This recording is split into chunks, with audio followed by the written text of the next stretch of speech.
picture this. It's freezing cold, maybe 4 in the morning. Your breath is fogging up in the faint glow of your headlamp. You're heading out to the spot. You know the one, you're guaranteed, can't miss, old faithful winter honey hole. The place that saved you from a skunk more times than you can count. But you get there, you make that first cast, and nothing. An hour goes by, 2 hours, silence. You start wondering, did all the fish die? Did they just vanish into thin air? The truth is they're still there. They're just not where you're looking. And today I'm going to tell you exactly why that legendary spot of yours has become a dead zone. And I have a question for you right off the bat. Do you think a fishing spot can be good forever? Let me know in the comments, because I think the answer will surprise you. We all do it. We find a spot that produces a specific laydown, a certain point, a deep hole that just seems to hold fish every single winter. It becomes our security blanket. When things get tough, we retreat to what we know works. It's human nature. We think it worked last year and the year before, so why wouldn't it work now? We build this entire mythology around a single GPS coordinate. We tell our buddies about it in hushed tones. We guard it like a secret. But here's the hard truth. A honey hole isn't a permanent address. It's a temporary set of conditions. And by treating it like a landmark on a map, we are setting ourselves up for failure. We stop being hunters and start being tourists, visiting a place where the fish used to be. Let's start with the most obvious yet most overlooked factor: the calendar. Early winter is a completely different ballgame than late winter. When that first real cold snap hits, fish often pull out to the first significant deep water structure they can find near their fall feeding grounds. It's a predictable, almost panicked move. This is when your favorite deep point or channel bend lights up. It's easy fishing, but as winter grinds on, say for 60 or 90 days, those fish acclimate. Their metabolism slows to a crawl. They're not just looking for depth anymore, they're looking for the absolute most stable, energy-efficient place to exist until spring. The spot that was perfect in December is often just a cold, empty waiting room by February. It's like a person moving from a tent into a cabin for the long haul. The needs change, so the location has to change too. So, where do they go? First, you have to follow the food. The baitfish, the shad, the shiners, the alewives, they're not just hanging out waiting to be eaten. They are also seeking stability. In many lakes, especially reservoirs, that means they suspend over the deepest water in the basin, often near the dam. They form massive, dense schools that look like giant clouds on your electronics. The predator fish, your bass, your walleye, your crappie, they won't be far behind. They might not be actively feeding in a frenzy, but they will position themselves nearby. They will suspend right below or to the sides of that bait ball. If your old honey hole was a creek channel half a mile away from the main basin, the buffet has officially left the building, and the customers have followed. Now for the invisible factor, oxygen. We don't think about it much, but it's a huge deal in the winter, especially in lakes with a lot of decaying vegetation or under thick ice and snow. As plants die off on the bottom, the decomposition process sucks oxygen out of the water, starting with the deepest areas.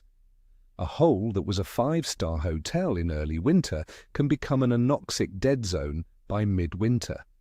The fish are physically forced to move. They will often push shallower or move to areas with fresh water inflow like a creek arm or a spring where oxygen levels are replenished. You could be sitting over a spot that looks perfect on a map, but if the fish can't breathe there, they're gone. It's like sitting in a beautiful restaurant that has no air. Let's talk about temperature, but not in the way you think. Everyone knows water gets cold in the winter, but what matters more is temperature stability. Water is most dense at about 39 degrees Fahrenheit or 4 degrees Celsius. In many lakes, the deepest water will lock in at this temperature and stay there all winter. This creates a thermocline even in winter. The fish will find this layer of stable, slightly warmer water and refuse to leave it. If your honey hole is a 20-foot deep flat, but the most stable water is at 35 feet, you're fishing 15 feet too shallow. They won't rise up into colder, less stable water for your lure. You have to present your bait exactly in their comfort zone. It's like they're living in a one-story house, and you keep knocking on the roof. Let's bring up barometric pressure. Anglers love to talk about it, but it's even more critical in winter. With their metabolism slowed down, fish are incredibly sensitive to atmospheric changes. A high, stable pressure system is often best, as it creates stability. But a fast-dropping barometer signaling an approaching storm can shut things down completely. Conversely, a slow, steady rise after a front can trigger them to feed. The reason your honey hole might seem dead is because you keep visiting it during unstable weather patterns. The fish might still be in the area, but they are tucked so tight to cover, with their noses buried in the mud, that they won't even look at the most perfect presentation. You're not fishing a dead spot, you're fishing at the wrong time. Now let's reconsider structure. In the fall, a big, obvious piece of cover like a giant fallen tree or a prominent rock pile is a fish magnet. It's a landmark. But in late winter, the definition of cover changes. It becomes much more subtle. The fish aren't looking for a billboard, they're looking for a slight advantage. This could be something as small as a 1-foot ditch on a massive flat, a single large boulder, or the shadow line created by a bluff wall. They are conserving energy, so they use subtle structure to ambush the occasional meal without moving much. You keep pounding that giant logjam from last year, while the real action is happening 100 yards away in a tiny depression you can barely see on your graph. You have to retrain your eyes to look for the small stuff. We need to talk about current. Even in a lake or reservoir, there is always some form of current, however slight. It might be wind-driven or from a power plant discharge or a river feeding into the lake. In winter, this is a lifeline. Current brings slightly warmer, more oxygenated water and disorients baitfish. The predator fish know this. They will position themselves just out of the main flow, using a piece of structure as a break, and wait for food to be delivered to them. A spot that has no current is often stagnant and less appealing in the dead of winter. That quiet, protected cove that was great in the fall is now a stagnant bathtub. The fish have moved to the main lake point that has a subtle current washing over it all day long. Here's a tough pill to swallow. Your honey hole isn't a secret anymore. With today's electronics, social media, and fishing forums, good spots get found. And winter fish are especially vulnerable to overpressure. Their metabolism is slow, so they don't need to eat often. If a spot gets hit by a dozen boats every weekend, the resident fish get caught or they get educated. They become incredibly wary. They've seen every jig, every spoon, every blade bait you can imagine. Your presentation has to be perfect, and even then they might ignore it. Sometimes the spot isn't dead, it's just full of fish that are too smart or too scared to bite your lure. You might have better luck finding a less obvious secondary spot that everyone else is ignoring. Let's be honest about something we all do. We fish based on memory, not reality. You remember that one epic day in January 5 years ago when you caught them on every cast on that specific ledge. That memory is so powerful that it overrides what the conditions are telling you today. The wind is wrong, the water is dirtier, the bait isn't there, but you keep grinding it out, trying to replicate a past success. It's like trying to use a key that worked on an old house to open your new front door. It's not going to work. The most successful anglers are the ones who can erase their memory every time they launch the boat and react to the conditions of that specific day, not the conditions of a day from years ago. This leads directly to my next point. Your technique is stale. Let's say a few fish are still using your old spot, but they've been pressured, as we discussed. They've seen that 3/4 ounce football jig 1,000 times. They've seen that silver and blue jigging spoon flutter down. They're conditioned to it. So maybe the answer isn't to leave the spot, but to change your presentation radically. Instead of a jig, try a weightless, slow-sinking plastic. Instead of a loud rattle bait, try a silent, tight, wobbling crankbait. Downsize your line. Use a longer leader. The definition of insanity is doing the same thing over and over and expecting a different result. That applies perfectly to fishing a pressured honey hole. For my friends who are ice fishing, let's talk about light penetration and snow cover. This is a massive factor that shore and boat anglers often forget. Early in the season with clear ice, a lot of light gets through. Fish will often hold deeper or tighter to cover. But after a heavy snowfall, the world beneath the ice becomes very dark. This can embolden the fish. They might roam shallower flats or move up higher in the water column because they feel more secure. If your honey hole is a deep rock pile and a foot of snow has just fallen, the bite might have moved to the 10-foot weed edge nearby. You have to adapt your location based on how much light is, or isn't, getting down to the fish. The midwinter thaw. It feels great to us, but it can wreak havoc on fish location. A sudden influx of melting snow and rain can drastically change water clarity and temperature in a localized area.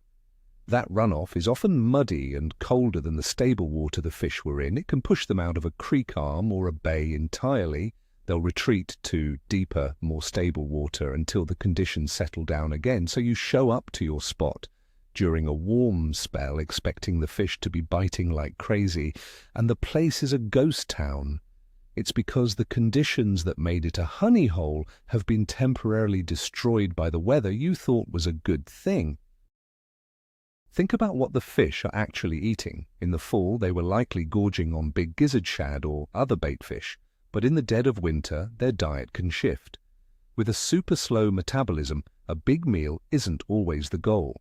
They might switch to feeding on smaller, easier-to-catch prey like invertebrates, crayfish, or tiny minnows living in the sediment or rock crevices. This is why techniques like the Ned rig or a small hair jig can suddenly become so effective. You're throwing a big, flashy lure representing a meal they're not even interested in. The spot isn't dead. Your menu offering is just wrong for the season. You're serving steak when all they want is a small appetizer. Let's consider the rest of the food chain. Maybe your spot was a great wintering hole for 1 pound crappie. But what happens if a school of big, hungry, striped bass or flathead catfish moves in? They will completely displace the smaller fish. The crappie will scatter and relocate to safer, less obvious areas to avoid being eaten. You show up, see big marks on your sonar, and think they're here. But those big marks are the reason your target species is gone. You have to understand the entire ecosystem. Sometimes the presence of a new predator is what kills the bite for the fish you were originally targeting. Even in the coldest part of winter, the fish are already thinking about spring. This is especially true for species like bass and walleye. As the days start to get incrementally longer, even in January, they begin a slow, methodical pre-spawn migration. They will start to move from their deep wintering holes towards the mouths of spawning bays and tributaries. They won't rush it. It's a very slow crawl, and your honey hole might be on the wrong side of the lake, completely unrelated to a primary spawning area. The fish have simply started their long journey to the maternity ward, and your spot wasn't on the way. You have to think 3 months ahead. Water clarity plays a huge role in where fish position. In ultra-clear water, fish can be very deep, using that depth as cover. They can see your lure from a long way off and can be very selective. If a winter rain or algae bloom dirties the water, those same fish might move much shallower. They'll push up onto a 5-foot flat or into the back of a pocket because the stained water makes them feel hidden and secure. If you don't adjust your location based on the water clarity of that day, you'll miss the fish completely. You're fishing deep in muddy water while the fish are practically on the bank. Don't underestimate the wind. A strong, cold winter wind can be brutal on us, but it's a major location factor for the fish. A sustained wind will push the warmer surface water to the downwind side of the lake. This can stack up baitfish and activate predators on that wind-blown bank or point. Everyone else is hiding from the wind in a calm cove, but the smart angler is bundling up and fishing directly into the teeth of it because that's where the food chain is assembling. Your old honey hole might be on the calm side of the lake, and, for today, that makes it the dead side of the lake. Here is a modern problem. We trust our electronics too much. You idle over your spot, and you see marks on the screen. They're here, you think, but are they? Or are those non-target species like carp or drum? And even if they are the bass or walleye you're looking for, seeing a fish on a screen and catching it are two different things. In cold water, fish can be completely inactive, suspended, and neutral. They will not react to any lure. You can spend hours dropping baits on their heads with zero response. A good angler knows how to tell the difference between active, catchable fish and inactive, uncatchable ones. Sometimes the best move is to leave the fish you can see to find the fish you can catch. Let's talk about the zone of comfort. In winter, this zone is tiny. A fish might move only a few feet vertically or horizontally all day. They might shift from the bottom of a channel drop to suspending 10 feet off the bottom, right over the drop. Or they might move from the shady side of a dock piling to the sunny side to absorb a tiny bit more heat. The change is minuscule, but it makes all the difference. You're fishing the exact spot, but you're not in the exact zone. If you're dragging a jig on the bottom, but the fish are suspended 15 feet up, you might as well be in a different lake. Precision is everything when the strike zone is the size of a shoebox. Finally, the biggest lie we tell ourselves is, they're just not biting today. It's the ultimate excuse. It takes the blame off of us and puts it on the fish. But 9 times out of 10, that's not true. Somewhere on that lake, fish are biting. You just haven't found them. Saying they're not biting is an admission of defeat. It means you've stopped trying to solve the puzzle. The fish in your honey hole might not be biting, that's true. But that's not the end of the story. It's the beginning of a new one. It's the clue that tells you it's time to move, time to adapt, and time to start hunting again. The spot isn't dead, your process is. So let's put it all together. What's the big, game-changing takeaway here? It's this. Your honey hole was never about the GPS coordinate. It was never about that one specific tree or that magic rock pile. A honey hole is a temporary intersection of the right conditions, the right temperature, oxygen, food, and cover. And in winter, those conditions are constantly shifting. The spot didn't die, the conditions moved. And your job as an angler is to stop fishing memories and start fishing the conditions in front of you. This single shift in mindset will change how you approach every single day on the water. You'll stop wasting hours on dead water and start actively hunting for the next great spot, which might only be great for a few weeks before the puzzle changes again. Thank you so much for watching.